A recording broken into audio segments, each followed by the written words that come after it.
श्री गणेशाय नमः। ओम श्री गणेशाय नमः। ओम नमो ओम नमो वासुदेवाय। जय श्रीमन। श्रीमद् भागवत महात्म्य का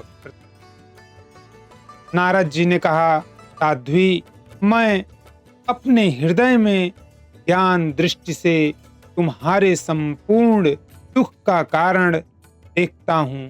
तुम्हें विषाद नहीं करना चाहिए। श्रीहरि तुम्हारा कल्याण करेंगे। सूत जी कहते हैं, मुनिवर नारद जी ने एक क्षण में ही उसका कारण जानकर कहा। नारद जी ने कहा, देवी सावधान होकर सुनो, यह दारुण कलयुग है। इसी से इस समय सदाचार, योग मार्ग और तप आदि सभी लुप्त हो गए हैं। लोग तटता और दुष्कर्म में लगकर अघासुर बन गए हैं। संसार में जहाँ देखो वहीं सत्पुरुष सुख से म्लान हैं और दुष्ट सुखी हो रहे हैं। इस समय जिस बुद्धिमान पुरुष का धैर्य बना रहे वही बड़ा ज्ञानी या पंडित है। पृथ्वी क्रमशः प्रतिवर्ष शेष जी के लिए भार रूप होती जा रही है। अब यह छूने योग्य तो क्या देखने योग्य भी नहीं रह गई है और न इसमें कहीं मंगल ही दिखाई देता है। अब किसी को पुत्रों के साथ तुम्हारा दर्शन भी नहीं होता।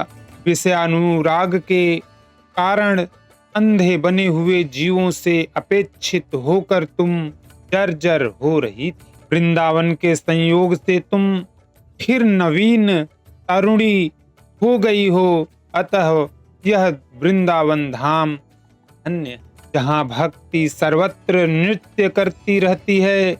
परंतु तुम्हारे इन दोनों पुत्रों का यहाँ कोई ग्राहक नहीं है, इसीलिए इनका बुढ़ापा नहीं छूटता है। यहाँ इनको कुछ आत्म सुख, भगवत स्पर्श जनित आनंद की प्राप्ति होने के कारण ये सोते से जान पड़ते हैं। भक्ति ने कहा, राजा परीक्षित ने इस पापी कलयुग को क्यों रहने दिया? इसके आते ही सब वस्तुओं का सार न जाने कहाँ चला गया।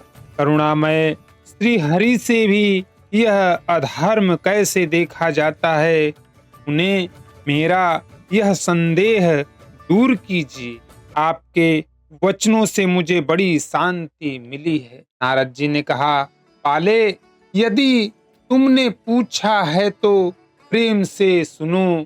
कल्याणी, मैं तुम्हें सब बताऊंगा और तुम्हारा दूर हो जाएगा। जिस दिन भगवान श्री कृष्ण इस भूलोक को छोड़कर अपने परम धाम को पधारे, उसी दिन से यहाँ संपूर्ण साधनों में बाधा डालने वाला कलयुग आ गया। दिव्य जय के समय राजा परीक्षित की दृष्टि पड़ने पर कलयुग दिन के समान उनकी शरण में आया। हम मर के समान तारग्राही राजा ने यह निश्चय किया कि इसका वध मुझे नहीं करना चाहिए, क्योंकि जो फल तपस्या, योग एवं समाधि से भी नहीं मिलता, कलयुग में वही फल श्री हरि कीर्तन से ही भली भांति मिल जाता। इस प्रकार तारहीन होने पर भी उसे इस एक ही दृष्टि से सार युक्त देखकर उन्होंने कलयुग में उत्पन्न होने वाले जीवों के सुख के लिए ही इसे रहने दिया था। इस समय लोगों के कुकर्म में प्रवृत्त होने के कारण सभी वस्तुओं का सार निकल गया है और पृथ्वी के सारे पदार्थ बीजहीन भूसी के समान हो गए। ब्राह्मण केवल अन्न धनादि के लोभवश घर घर एवं जन जन को भागवत की कथा सुनाने लगे हैं। इसीलिए कथा का सार चला गया। तीर्थों में नाना प्रकार के अत्यंत घोर कर्म करने वाले नास्तिक और नारकी पुरुष भी रहने लगे हैं। इसीलिए तीर्थों का भी प्रभाव जाता रहा। जिनका चित्त निरंतर काम, क्रोध, महान लोभ और तृष्णा से तपता रहता है, वे भी तपस्या का ढोंग करने लगे हैं। इसीलिए तप का भी सार निकल गया। मन पर काबू न होने के कारण तथा लोभ, दंभ और पाखंड का आश्रय लेने के कारण एवं शास्त्र का अभ्यास न करने से ध्यान योग का फल मिट गया। पंडितों की यह दशा है कि वे अपनी स्त्रियों के साथ पशु की तरह रमण करते हैं। उनमें संतान पैदा करने की ही कुशलता पाई जाती है। मुक्ति साधन में वे सर्वथा अकुशल हैं। संप्रदायानुसार प्राप्त हुए वैष्णवता भी कहीं देखने में नहीं आती। इस प्रकार जगह जगह सभी वस्तुओं का सार लुप्त हो गया है। यह तो इस युग का स्वभाव ही है, इसमें किसी का दोष नहीं है। इसी से पुंडरीकाक्ष भगवान बहुत समीप रहते हुए भी यह सब सह रहे हैं। सूत जी कहते हैं, सौनक जी, इस प्रकार देवर्षि नारद के वचन सुनकर भक्ति को बड़ा आश्चर्य हुआ। फिर उसने जो कुछ कहा उसे सुनिए। भक्ति ने कहा, देवर्षि, आप धन्य हैं। मेरा बड़ा सौभाग्य था जो आपका समागम हुआ। संसार में साधुओं का दर्शन ही समस्त सिद्धियों का परम कारण है। आपका केवल एक बार का उपदेश धारण करके कयाधु कुमार प्रहलाद ने माया पर विजय प्राप्त कर ली थी। ध्रुव ने भी आपकी कृपा से ही ध्रुव पद प्राप्त किया था। आप सर्व मंगलमय और साक्षात श्री ब्रह्मा जी के पुत्र हैं। मैं आपको नमस्कार करती। ओम नमो भगवते वासुदेवाय नमः।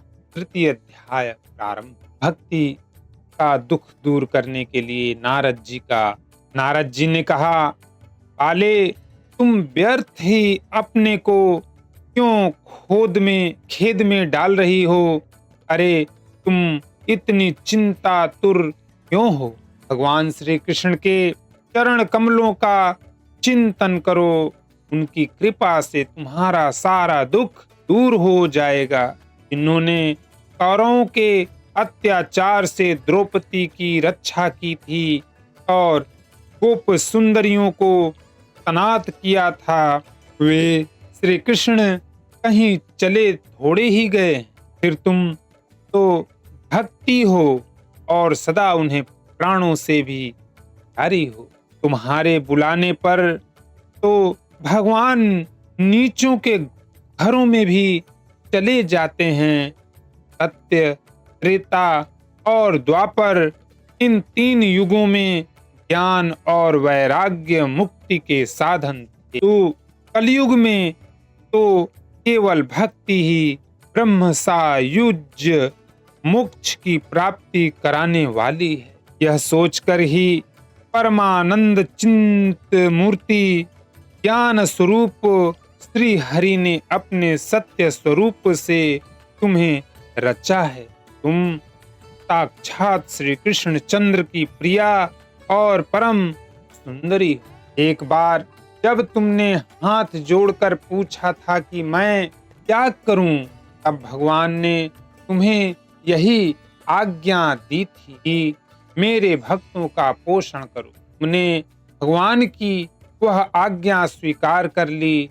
इससे तुम पर श्री हरि बहुत प्रसन्न हुए और तुम्हारी सेवा करने के लिए मुक्ति को तुम्हें दासी के रूप में दे दिया। और इन ज्ञान वैराग्यों को पुत्रों के रूप में तुम अपने साक्षात स्वरूप से वैकुंठ धाम में ही भक्तों का पोषण करती हो।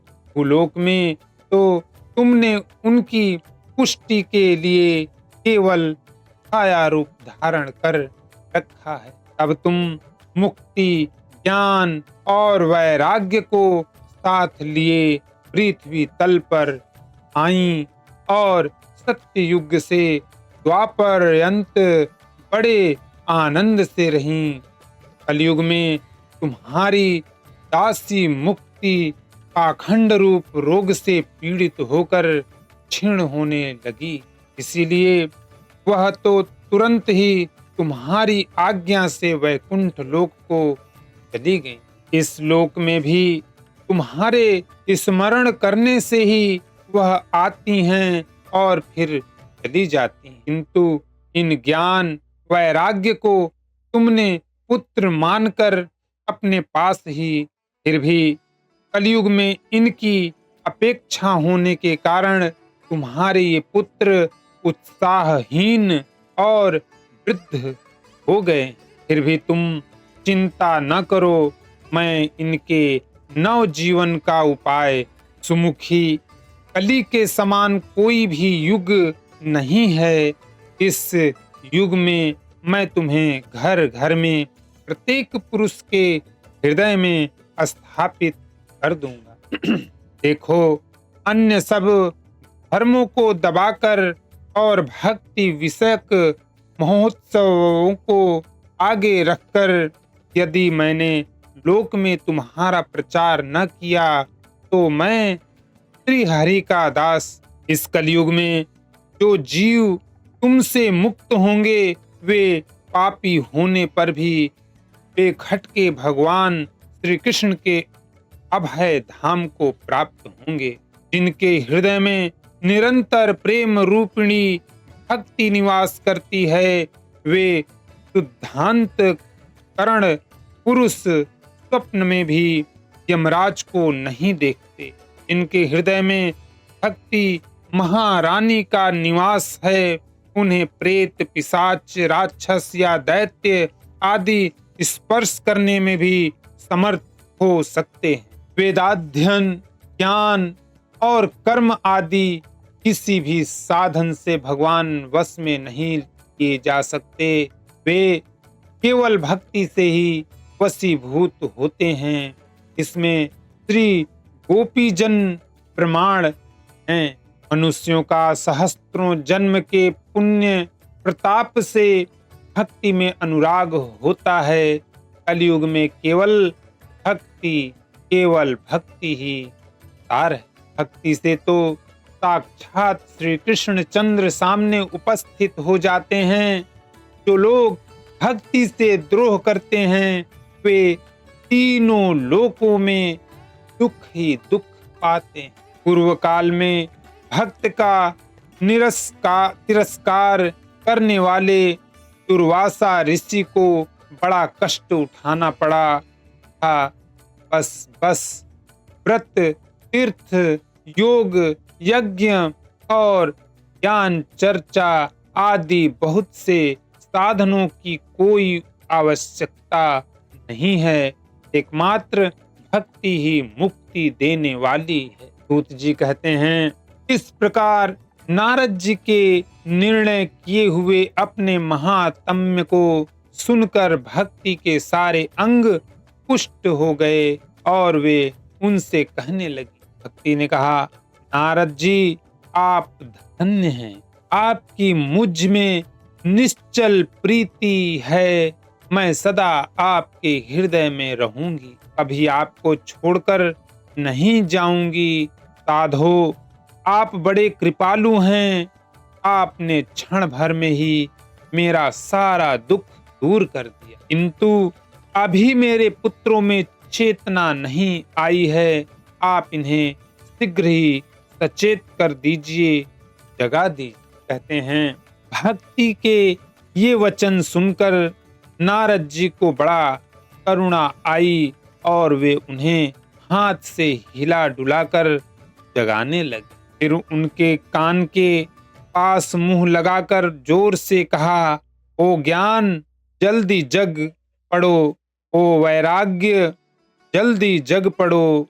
उन्होंने वेद ध्वनि, वेदांत घोष और बार बार गीता पाठ करके उन्हें जगाया, जिससे वे जैसे तैसे बहुत जोर लगाकर उठे, किंतु आलस्य के कारण वे दोनों जम्हाई लेते रहे, नेत्र उघाड़ कर देख ही नहीं सके। उनके बाल बगुलों की तरह सफेद हो गए थे, उनके अंग प्रायः सूखे काठ के समान निस्तेज और कठोर हो गए थे। इस प्रकार भूख प्यास के मारे अत्यंत दुर्लभ होने के कारण उन्हें फिर सोते देख नारद जी को बड़ी चिंता हुई और वे सोचने लगे, अब मुझे क्या करना चाहिए। इनकी यह नींद और इससे भी बढ़कर इनकी वृद्धावस्था कैसे दूर हो।